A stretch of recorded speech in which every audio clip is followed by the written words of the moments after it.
Bonjour, bienvenue sur la Voix de Morgane, j'espère que vous allez bien.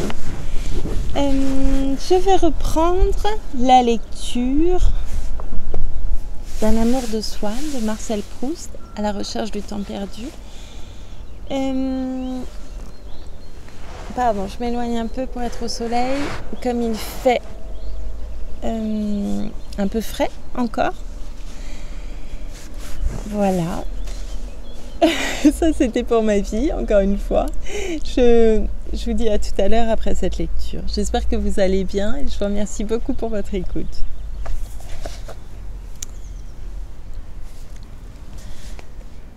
As-tu vu la tête qu'il a fait quand il s'est aperçu qu'elle n'était pas là ? Dit Monsieur Verdurin à sa femme. Je crois qu'on peut dire qu'il est pincé. La tête qu'il a fait, demanda avec violence le docteur Cottard qui, étant allé un instant voir un malade, revenait chercher sa femme et ne savait pas de qui on parlait. Comment, vous n'avez pas rencontré devant la porte le plus beau des Swann ? Non. Monsieur Swann est venu ? Oh, un instant seulement, nous avons eu un Swann très agité, très nerveux. Vous comprenez, Odette était partie. Vous voulez dire qu'elle est du dernier bien avec lui, qu'elle lui a fait voir l'heure du berger, dit le docteur, expérimentant avec prudence le sens de ses expressions. Mais non, il n'y a absolument rien, et entre nous, je trouve qu'elle a bien tort et qu'elle se conduit comme une fameuse cruche, qu'elle est du reste. Ta, dit Monsieur Verdurin, qu'est-ce que tu en sais ? Qu'il n'y a rien, nous n'avons pas été y voir, n'est-ce pas ? Ah, moi, elle me l'aurait dit, répliqua fièrement Madame Verdurin. Je vous dis qu'elle me raconte toutes ces petites affaires. Comme elle n'a plus personne en ce moment, je lui ai dit qu'elle devait coucher avec lui. Elle prétend qu'elle ne peut pas, qu'elle a bien eu un fort béguin pour lui, mais qu'il est timide avec elle, que cela l'intimide à son tour, et puis qu'elle ne l'aime pas de cette manière-là, que c'est un être idéal, qu'elle a peur de déflorer le sentiment qu'elle a pour lui. Ce que je sais, moi... Ce serait pourtant absolument ce qu'il lui faut. Tu me permettras de ne pas être de ton avis, dit Monsieur Verdurin. Il ne me revient qu'à demi, ce monsieur. Je le trouve poseur. Madame Verdurin s'immobilisa, prit une expression inerte, comme si elle était devenue une statue, fiction qui lui permit d'être censée ne pas avoir entendu ce mot insupportable de poseur qui avait l'air d'impliquer qu'on pouvait poser avec eux, donc qu'on était plus qu'eux. Enfin, s'il n'y a rien, je ne pense pas que ce monsieur la croie vertueuse, dit ironiquement Monsieur Verdurin. Et après tout, on ne peut rien dire, puisqu'il a l'air de la croire intelligente. Je ne sais si tu as entendu ce qu'il lui débitait l'autre soir sur la sonate de Vinteuil. J'aime Odette de tout mon cœur, mais pour lui faire des théories d'esthétique, il faut tout de même être un fameux jobard. Voyons, ne dites pas du mal d'Odette, dit Madame Verdurin en faisant l'enfant. Elle est charmante. Mais cela ne l'empêche pas d'être charmante. Nous ne disons pas du mal d'elle, nous disons que ce n'est pas une vertu ni une intelligence. Au fond, dit-il au peintre, tenez-vous tant que ça à ce qu'elle soit vertueuse. Elle serait peut-être beaucoup moins charmante, qui sait ? Sur le palier, Swann avait été rejoint par le maître d'hôtel qui ne se trouvait pas là au moment où il était arrivé et avait été chargé par Odette de lui dire, mais il y avait bien une heure déjà, au cas où il viendrait encore, qu'elle irait probablement prendre du chocolat chez Prévost avant de rentrer. Swann partit chez Prévost, mais à chaque pas, sa voiture était arrêtée par d'autres ou par des gens qui traversaient. Odieux obstacle qu'il eût été heureux de renverser si le procès-verbal de l'agent ne lui retardait plus encore que le passage du piéton. Il comptait le temps qu'il mettait, ajoutait quelques secondes à toutes les minutes pour être sûr de ne pas les avoir faites trop courtes, ce qui lui eût laissé croire plus grande qu'elle n'était en réalité sa chance d'arriver assez tôt et de trouver encore Odette. Et à un moment, comme un fiévreux qui vient de dormir et qui prend conscience de l'absurdité des rêvasseries qu'il ruminait sans se distinguer nettement d'elle, Swann tout d'un coup aperçut en lui l'étrangeté des pensées qu'il roulait depuis le moment où on lui avait dit chez les Verdurin qu'Odette était déjà partie. La nouveauté de la douleur au cœur dont il souffrait, mais qu'il constata seulement comme s'il venait de s'éveiller. Quoi ? Toute cette agitation parce qu'il ne verra Odette que demain ? Ce que précisément il avait souhaité il y a une heure en se rendant chez Madame Verdurin.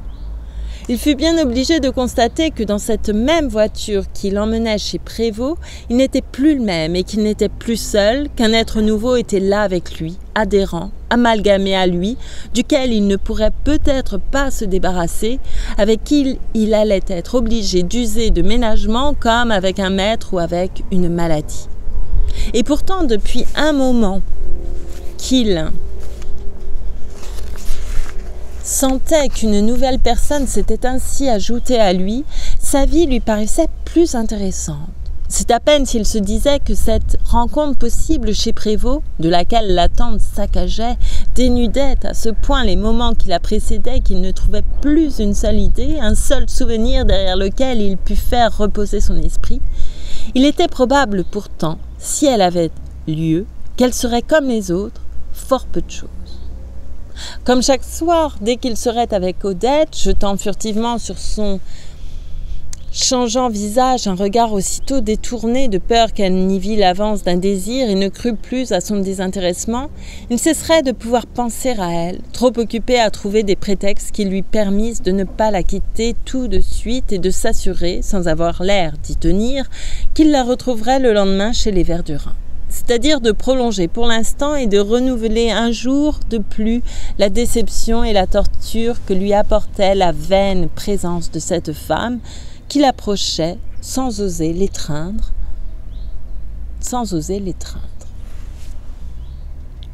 Elle n'était pas chez Prévost. Il voulut chercher dans tous les restaurants des boulevards. Pour gagner du temps, pendant qu'il visitait les uns, il envoya dans les autres son cocher Rémi, le doge Loredan de Rizzo, qui alla attendre ensuite, n'ayant rien trouvé lui-même à l'endroit qu'il lui avait désigné. La voiture ne revenait pas et Swann se représentait le moment qui approchait, à la fois comme celui où Rémi lui dirait « Cette dame est là » et comme celui où Rémi lui dirait « Cette dame n'était dans aucun des cafés ». Et ainsi il voyait la fin de la soirée devant lui, une et pourtant alternative, précédée soit par la rencontre d'Odette qui abolirait son angoisse, soit par le renoncement forcé à la trouver ce soir, par l'acceptation de rentrer chez lui sans l'avoir vue. Le cocher revint, mais au moment où il s'arrêta devant Swann, celui-ci ne lui dit pas « Avez-vous trouvé cette dame ?» mais « Faites-moi donc penser demain à commander du bois, je crois que la provision doit commencer à s'épuiser. » Peut-être se disait-il que si Rémi avait trouvé Odette dans un café où elle l'attendait, la fin de la soirée néfaste était déjà anéantie par la réalisation commencée de la fin de soirée bienheureuse et qu'il n'avait pas besoin de se presser d'atteindre un bonheur capturé et en lieu sûr qui ne s'échapperait plus. Mais aussi c'était par force d'inertie. Il avait dans l'âme le manque de souplesse que certains êtres ont dans le corps, ceux-là qui, au moment d'éviter un choc, d'éloigner une flamme de leur habit, d'accomplir un mouvement urgent, prennent leur temps, commencent par rester une seconde dans la situation où ils étaient auparavant, comme pour y trouver leur point d'appui, leur élan. Et sans doute, si le cocher l'avait interrompu en lui disant « Cette dame est là », il lui répondu « Ah oui, c'est vrai, la course que je vous avais donnée. Tiens, je n'aurais pas cru. » Et aurait continué à lui parler provision de bois pour lui cacher l'émotion qu'il avait eue et se laisser à lui-même le temps de rompre avec l'inquiétude et de se donner au bonheur. Mais le cocher revint lui dire qu'il ne l'avait trouvé nulle part et ajouta à son avis en vieux serviteur « Je crois que monsieur n'a plus qu'à rentrer. » Mais l'indifférence que Swann jouait facilement quand Rémi ne pouvait plus rien changer à la réponse qu'il apportait tomba quand il le vit essayer de le faire renoncer à son espoir et à sa recherche. « Mais pas du tout !» s'écria-t-il. « Il faut que nous trouvions cette dame, c'est de la plus haute importance. Elle serait extrêmement ennuyée pour une affaire et froissée si elle ne m'avait pas vue. » « Je ne vois pas comment cette dame pourrait être froissée, répondit Rémi, puisque c'est elle qui est partie sans attendre monsieur, qu'elle a dit qu'elle allait chez Prévost et qu'elle n'y était pas. D'ailleurs, on commençait à éteindre partout, sous les arbres des boulevards, dans une obscurité mystérieuse, les passants plus rares erraient, à peine reconnaissables. Parfois, l'ombre d'une femme qui s'approchait de lui murmurant un mot à l'oreille, lui demandant de la ramener, fit tressaillir Swann. Il frôlait anxieusement tous ces corps obscurs, comme si parmi les fantômes des morts, dans le royaume sombre, il eût cherché Eurydice. de tous les modes de production de l'amour, de tous les agents de dissémination du mal sacré, il est bien l'un des plus efficaces, ce grand souffle d'agitation qui parfois passe sur nous. Alors l'être avec qui nous plaisons à ce moment-là, le sort en est jeté, c'est lui que nous aimerons. Il n'est même pas besoin qu'il nous plût jusque-là plus ou même autant que d'autres.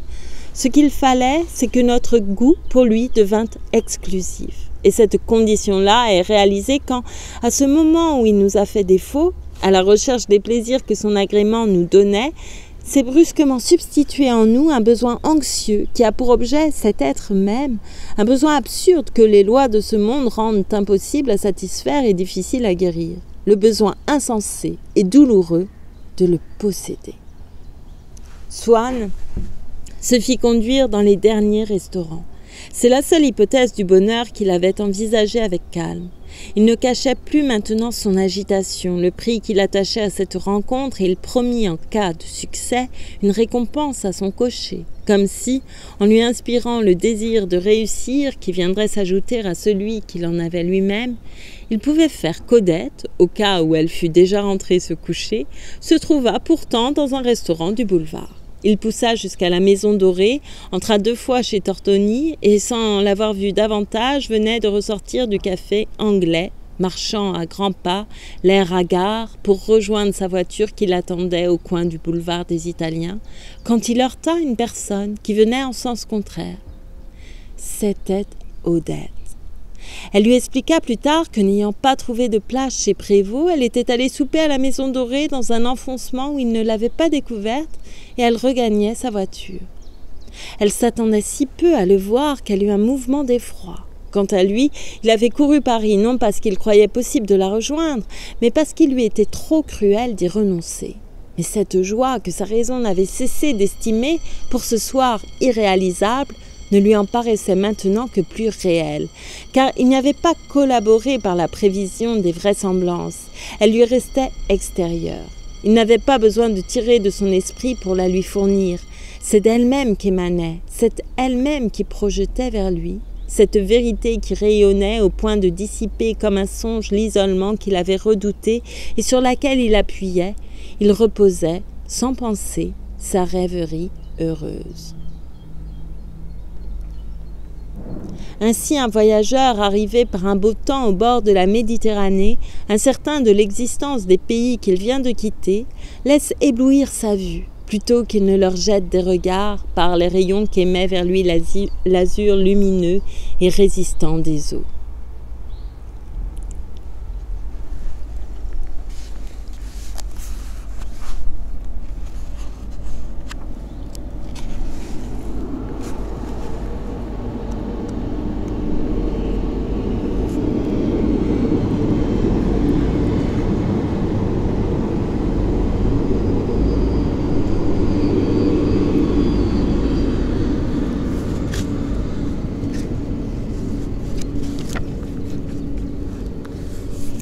Il monta avec elle dans la voiture qu'elle avait et dit à la sienne de suivre. Elle tenait à la main un bouquet de cattleyas et Swann vit, sous sa fanchon de dentelle, qu'elle avait dans les cheveux des fleurs de cette même orchidée attachée à une aigrette en plume de cygne.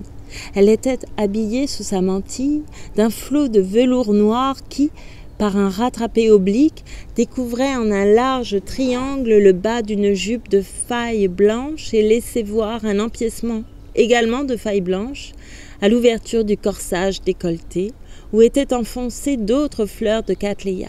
Elle était à peine remise de la frayeur que Swann lui avait causée, quand un obstacle fit faire un écart au cheval. Ils furent vivement déplacés. Elle avait jeté un cri et restait toute palpitante, sans respiration. « Ce n'est rien, lui dit-il, n'ayez pas peur. » Il la tenait par l'épaule, l'appuyant contre lui pour la maintenir. Puis il lui dit «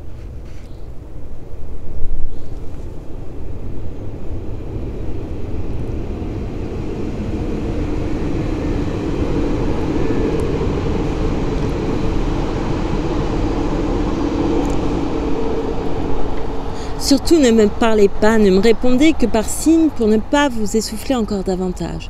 Cela ne vous gêne pas que je remette droite les fleurs de votre corsage qui ont été déplacées par le choc? J'ai peur que vous ne les perdiez, je voudrais les enfoncer un peu. » Elle, qui n'avait pas été habituée à voir des hommes faire tant de façons avec elle, dit en souriant: « Non, pas du tout, ça ne me gêne pas. » Mais elle, lui, intimidée par sa réponse, peut-être aussi pour avoir l'air d'avoir été sincère quand il avait pris ce prétexte, ou même commençant déjà à croire qu'il l'avait été, s'écria: « Oh non, surtout ne parlez pas, vous allez encore vous essouffler. Vous pouvez bien me répondre par geste, je vous comprendrai bien. Sincèrement, je ne vous gêne pas. Voyez, il y a un peu... Je pense que c'est du pollen qui s'est répandu sur vous. Vous permettez que je l'essuie avec ma main ? Je ne vais pas trop fort, je ne suis pas trop brutale. Je vous chatouille peut-être un peu, mais c'est que je ne voudrais pas toucher le velours de la robe pour ne pas le friper. Mais voyez-vous, il était vraiment nécessaire de les fixer, ils seraient tombés. Et comme voilà, en les enfonçant un peu moi-même... Sérieusement, je ne vous suis pas désagréable. Et en les respirant pour voir s'ils n'ont vraiment pas d'odeur non plus, je n'en ai jamais senti, je peux ? Dites la vérité. Souriant, elle haussa légèrement les épaules, comme pour dire « Vous êtes fou, vous voyez bien que ça me plaît. » Il élevait son autre main le long de la joue d'Odette. Elle le regarda fixement, de l'air languissant et grave qu'ont les femmes du maître florentin avec lesquelles il lui avait trouvé de la ressemblance. Amené au bord des paupières, ses yeux brillants, larges et minces comme les leurs, semblaient prêts à se détacher ainsi que de larmes. Elle fléchissait le cou comme on leur voit faire à toutes, dans les scènes païennes comme dans les tableaux religieux, et en une attitude qui sans doute lui était habituelle, qu'elle savait convenable à ces moments-là, et qu'elle faisait attention à ne pas oublier de prendre, elle semblait avoir besoin de toute sa force pour retenir son visage, comme si une force invisible lui attirait vers Swann. Et ce fut Swann qui, avant qu'elle le laissât tomber, comme malgré elle, sur ses lèvres, le retint un instant, à quelque distance entre ses deux mains. Il avait voulu laisser à sa pensée le temps d'accourir, de reconnaître le rêve qu'elle avait si longtemps caressé et d'assister à sa réalisation, comme une parente qu'on appelle pour prendre sa part du succès d'un enfant qu'elle a beaucoup aimé. Peut-être aussi Swann attachait-il sur ce visage d'Odette non encore possédé, ni même encore embrassé par lui qu'il voyait pour la dernière fois, ce regard avec lequel, un jour de départ, on voudrait emporter un paysage qu'on va quitter pour toujours. Mais il était si timide avec elle qu'ayant fini par la posséder ce soir-là, en commençant par arranger ses cattleyas, soit crainte de la froisser, soit peur de paraître rétrospectivement avoir menti, soit manque d'audace pour formuler une exigence plus grande que celle-là, qu'il pouvait renouveler puisqu'elle n'avait pas fâché Odette la première fois, les jours suivants, il usa du même prétexte. Si elle avait des cattleyas à son cortège, il disait « C'est malheureux, ce soir, les cattleyas n'ont pas besoin d'être arrangés, n'ont pas été déplacés comme l'autre soir. Il me semble pourtant que celui-ci n'est pas très droit. Je peux voir s'il ne sonne pas plus que les autres ? Ou bien si elle n'en avait pas.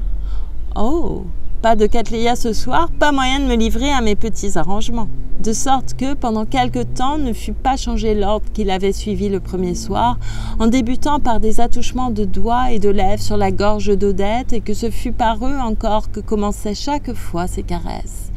Et, bien plus tard, quand l'arrangement, ou le simulacre d'arrangement, des cattleyas fut depuis longtemps tombé en désuétude, la métaphore « faire cattleya » devenu un simple vocable qu'ils employaient sans y penser quand ils voulaient signifier l'acte de la possession physique, où d'ailleurs l'on ne possède rien, survécut dans leur langage où elles le commémoraient à cet usage oublié. Et peut-être cette manière particulière de dire « faire l'amour » ne signifiait-elle pas exactement la même chose que ses synonymes.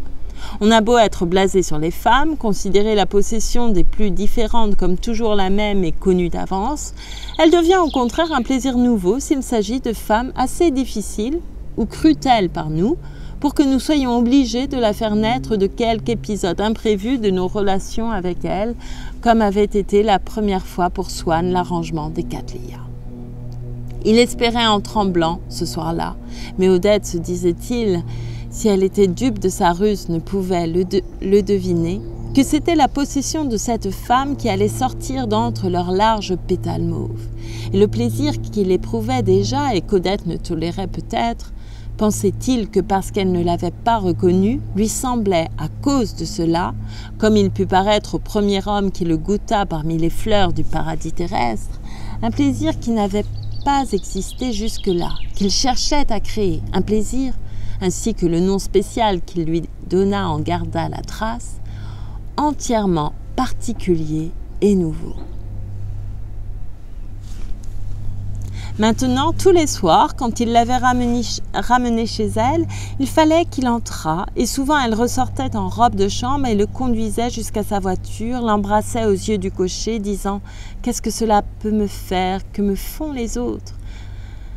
Les soirs où il n'allait pas chez les Verdurins, ce qui arrivait parfois depuis qu'il pouvait la voir autrement, les soirs de plus en plus rares où il allait dans le monde, elle lui demandait de venir chez elle avant de rentrer, quelque heure qu'il fût.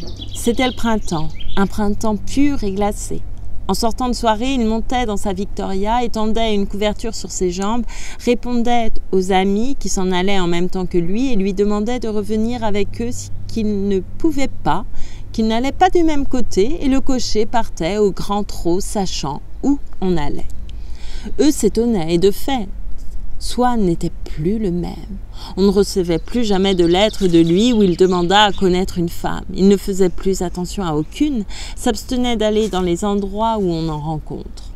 Dans un restaurant à la campagne, il avait l'attitude inverse de celle à quoi, hier encore, on l'eût reconnu et qui avait semblé devoir toujours être la sienne. Tant une passion est en nous comme un caractère momentané et différent qui se substitue à l'autre et abolit les signes jusque-là invariables par lesquels il s'exprimait.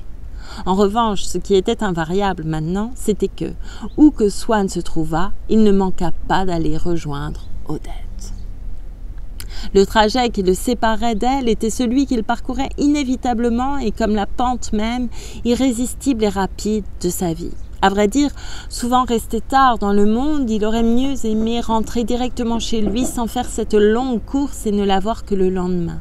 Mais le fait même de se déranger à une heure anormale pour aller chez elle, de deviner que les amis qui le quittaient se disaient « Il est très tenu, il y a certainement une femme qui le force à aller chez elle à n'importe quelle heure », lui faisait sentir qu'il menait la vie des hommes qui ont une affaire amoureuse dans leur existence, et en qui le sacrifice qu'ils font de leur repos et de leurs intérêts à une rêverie voluptueuse fait naître un charme intérieur. Puis sans qu'il s'en rendît compte, cette certitude qu'elle l'attendait, qu'elle n'était pas ailleurs avec d'autres, qu'il ne reviendrait pas sans l'avoir vue, neutralisait cette angoisse oubliée, mais toujours prête à renaître, qu'il avait éprouvée le soir où Odette n'était plus chez les Verdurins et dont l'apaisement actuel était si doux que cela pouvait s'appeler du bonheur. Peut-être était-ce à cette angoisse qu'il était redevable de l'importance qu'Odette avait prise pour lui. Les êtres nous sont d'habitude si indifférents que quand nous avons mis dans l'un d'eux de telles possibilités de souffrance et de joie, pour nous, il nous semble appartenir à un autre univers. Il s'entoure de poésie, il fait de notre vie comme une étendue émouvante où il sera plus ou moins rapproché de nous. Swann ne pouvait se demander sans trouble ce qu'Odette deviendrait pour lui dans les années qui allaient venir. Parfois, en voyant de sa Victoria, dans ces belles nuits froides, la lune brillante qui répandait sa clarté entre ses yeux et les rues désertes, il pensait à cette autre figure claire et légèrement rosée comme celle de la lune, qui, un jour, avait surgi dans sa pensée et depuis projetait sur le monde la lumière mystérieuse dans laquelle il le voyait. S'il arrivait, après l'heure où Odette envoyait ses domestiques se coucher, avant de sonner... Bonjour. Avant de sonner à la porte du petit jardin, il allait d'abord dans la rue où donnait au rez-de-chaussée, entre les fenêtres toutes pareilles mais obscures, des hôtels contigus, la fenêtre seule éclairée de sa chambre. Il frappait au carreau et elle, avertie, répondait et allait l'attendre de l'autre côté, à la porte d'entrée. Il trouvait ouverts sur son piano quelques-uns des morceaux qu'elle préférait, la valse des roses ou Pauvre fou de Tagliafico, qu'on devait, selon sa volonté écrite, faire exécuter à son enterrement. Il lui demandait de jouer à la place la petite phrase de la sonate de Vinteuil. Bien qu'Odette jouât fort mal, mais la vision la plus belle qui nous reste d'une œuvre est souvent celle qui s'éleva au-dessus des sons faux tirés par des doigts malhabiles d'un piano désaccordé.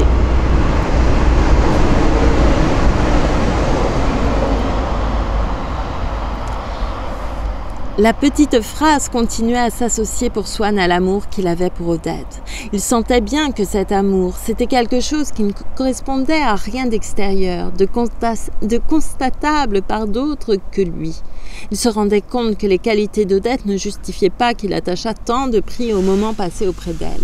Et souvent, quand c'était l'intelligence positive qui régnait seule en Swann, il voulait cesser de sacrifier tant d'intérêts intellectuels et sociaux à ce plaisir imaginaire.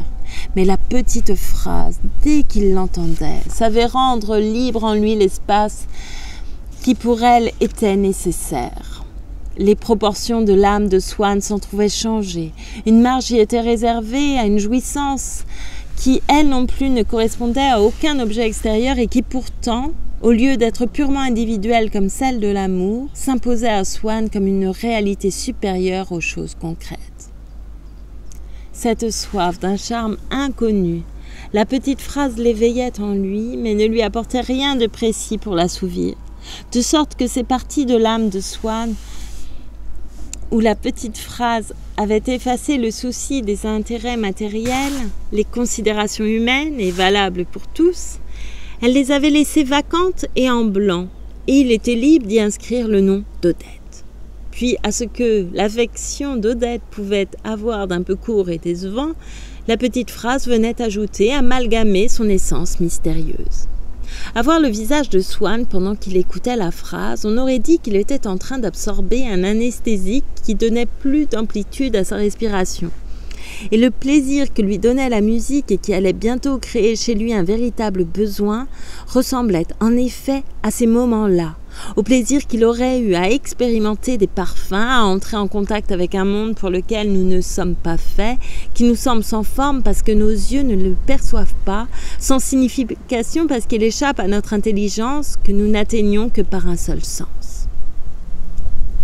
Grand repos, mystérieuse rénovation pour Swann, pour lui dont les yeux, quoique délicats, amateurs de peinture, dont l'esprit, quoique fin, observateur des mœurs, portait à jamais la trace indélébile de la sécheresse de sa vie, de se sentir transformé en une créature étrangère à l'humanité, aveugle, dépourvue de facultés logiques, presque une fantastique licorne, une créature chimérique ne percevant le monde que par l'ouïe. Et comme dans la petite phrase, il cherchait cependant un sens où son intelligence ne pouvait descendre, quelle étrange ivresse il avait à dépouiller son âme la plus intérieure de tous les secours du raisonnement et à la faire passer seule dans le couloir, dans le filtre obscur du son. Il commençait à se rendre compte de tout ce qu'il y avait de douloureux, peut-être même de secrètement inapaisé au fond de la douceur de cette phrase, mais il ne pouvait pas en souffrir. Qu'importe qu'elle lui dit que l'amour est fragile, le sien était si fort. Il jouait avec la tristesse qu'elle répandait. Il la sentait passer sur lui, mais comme une caresse qui rendait plus profond et plus doux le sentiment qu'il avait de son bonheur. Il la faisait rejouer 10 fois, 20 fois Odette, exigeant qu'en même temps elle ne cessât pas de l'embrasser. Chaque baiser appelle un autre baiser. Ah, dans ces premiers temps où l'on aime, les baisers naissent si naturellement. Ils foisonnent si pressés les uns contre les autres, et l'on aurait autant de peine à compter les baisers qu'on s'est donnés pendant 1 heure que les fleurs d'un champ au mois de mai. Alors elle faisait mine de s'arrêter, disant « Comment veux-tu que je joue comme cela si tu me tiens ? Je ne peux tout faire à la fois. Sache au moins ce que tu veux. Est-ce que je dois jouer la phrase ou faire des petites caresses ?» Lui se fâchait et elle éclatait d'un rire qui se changeait et retombait sur lui en une pluie de baisers. Ou bien elle le regardait d'un air maussade, il revoyait un visage digne de figurer dans la vie de Moïse de Botticelli, et l'y situait. Il donnait au cou d'Odette l'inclinaison nécessaire, et quand il l'avait bien peinte à la détrempe, Au XVe siècle, sur la muraille de la Sixtine, l'idée qu'elle était cependant restée là, près du piano, dans le moment actuel, prête à être embrassée et possédée, l'idée de sa matérialité, de sa vie, venait l'enivrer avec une telle force que, l'œil égaré, les mâchoires tendues, comme pour dévorer, il se précipitait sur cette vierge de Botticelli et se mettait à lui pincer les joues. Puis, une fois qu'il l'avait quittée, non sans être entré pour l'embrasser encore parce qu'il avait oublié d'emporter dans son souvenir quelques particularités de son odeur ou de ses traits, il revenait dans sa Victoria, bénissant Odette de lui permettre ses visites quotidiennes, dont il sentait qu'elles ne devaient pas lui causer à elle une bien grande joie, mais qui, en le préservant de devenir jaloux, en lui ôtant l'occasion de souffrir de nouveau du mal qui s'était déclaré en lui le soir où il ne l'avait pas trouvé chez les Verdurins, l'aiderait à arriver, sans avoir plus d'autre de ces crises dont la première avait été si douloureuse et resterait la seule, au bout de ces heures singulières de sa vie, heures presque enchantées, à la façon de celle où il traversait Paris au clair de lune.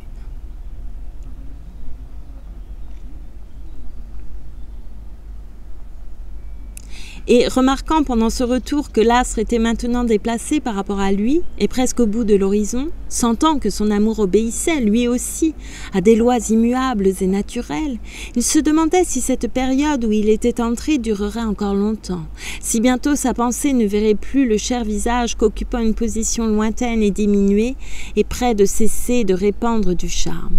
Car Swann en trouvait aux choses depuis qu'il était amoureux, comme au temps où, adolescent, il se croyait artiste, mais ce n'était plus le même charme. Celui-ci, c'est Odette seule qui le leur conférait.